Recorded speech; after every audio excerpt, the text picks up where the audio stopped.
क्या आप जानते हैं मेवाड़ के महाराणा उदय सिंह के 17 पुत्र थे। 17 पुत्रों में से आप 15 पुत्रों को नहीं जानते, केवल 2 को ही जानते हैं, एक जगमाल और एक प्रताप। बात 28 फरवरी 1572 की है। महाराणा उदय सिंह का देहांत पर प्रताप दाह संस्कार में उपस्थित थे, जबकि वो बड़े पुत्र थे।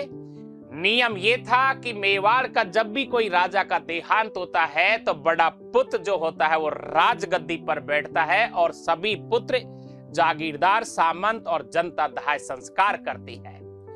लेकिन होली का दिन 28 फरवरी जब मेवाड़ के महाराणा उदय सिंह का दाह संस्कार हो रहा था, उस समय वहां प्रताप खड़े थे।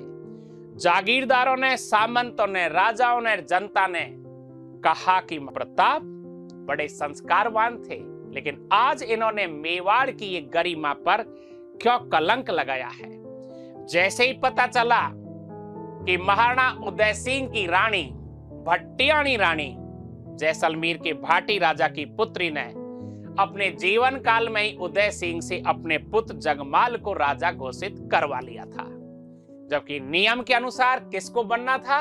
प्रताप को, क्योंकि प्रताप ही बड़े पुत्र थे। जैसे ही जागीरदार सामंतों को पता चला, वो राजमहल पहुंचे, जगमाल को हटाया और प्रताप को गद्दी पर बैठाया। लेकिन जगमाल, जिसको आज इतिहास भुला चुका है, वो मेवाड़ के दुश्मन अकबर की शरण में चला गया और महाराणा प्रताप को 32 साल की उम्र में ताज तो मिला, सिंहासन तो मिला, लेकिन पूरी तरह से कांटों से भरा हुआ था। 1572 के आसपास अकबर ने काबुल से कन्याकुमारी और बंगाल से सिंध तक संपूर्ण भारत पर अधिकार कर लिया था, यहां तक कि संपूर्ण राजपूताना भी अपने कब्जे में ले लिया था। अब अकबर को क्या चाहिए? मेवाड़। लेकिन मेवाड़ पर इस समय किसका अधिकार है? और मेवाड़ पर अधिकार है वहां की जनता के लिए त्याग, समर्पण, बलिदान, शौर्य और पराक्रमी शासक महाराणा प्रताप का। अकबर ने फिर रिश्तेदार भेजे, 4 रिश्तेदार भेजे, बड़े बड़े रिश्तेदार भेजे, लेकिन प्रताप ने किसी से बात तक नहीं की। और वो दिन आ गया 18 जून 1576, लगभग सूर्य ऊपर था। 1 बजे के आसपास चेतक मानसिंह के हाथी की तरफ बढ़ता हुआ, चीरता हुआ सेना को और बढ़ रहा है। और मानसिंह ये सपना ले रहा है कि मैं प्रताप को आज बंदी बनाऊंगा और अकबर के सामने खड़ा करूंगा। मानसिंह का ये सपना आज तक भी पूरा नहीं हुआ और प्रताप इतिहास में अमर हो गया। चेतक की टांग कट गई, युद्ध खत्म हुआ।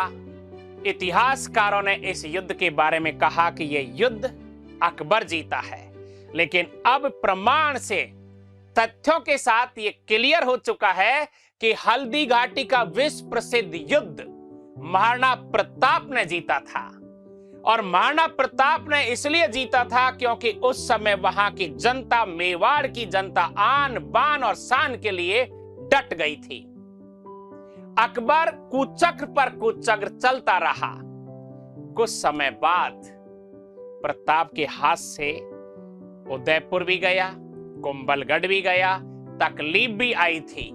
यहां तक कि राजकुमार अमर सिंह को घास की रोटी तक खानी पड़ी थी। लेकिन जो आन बान शान के लिए लड़ते हैं, अपनी मातृभूमि के लिए लड़ते हैं, जनता के प्रिय होते हैं, इतिहास में अमर होना जानते हैं, प्रताप ने राजमहल त्याग दिए। सोने चांदी के बर्तनों में भोजन करने वाले प्रताप अब जंगलों में चले गए। बहुत कष्ट उठाए थे। एक दिन ऐसा आया कि अकबर की आंखों में आंसू थे और प्रताप इतिहास में अमर हो गए। इसीलिए हिंदुस्तान के किसी भी शासक की जयंती इतनी मान मर्यादा से, इतने उत्साह से, इतने जोश से नहीं मनाई जाती जितनी प्रताप की मनाई जाती है। और राजस्थान का ये वीर सपूत भारत के स्वतंत्रता संग्राम की कहानी पहले ही लिख गया था और पहला क्रांतिकारी, पहला स्वतंत्रता सेनानी जो आज इतिहास को अलग ही तरीके से लिखने के लिए मजबूर कर गया कि यह युद्ध कौन जीता। यह युद्ध प्रताप जीता, यह युद्ध अकबर हमेशा के लिए हार गया था। पूरा विश्व प्रताप की जयंती मना रहा है, चारों तरफ प्रताप के गुणगान हो रहे हैं और हर कोई कह रहा है कि माई ऐसा पूत जन जैसा राणा प्रताप।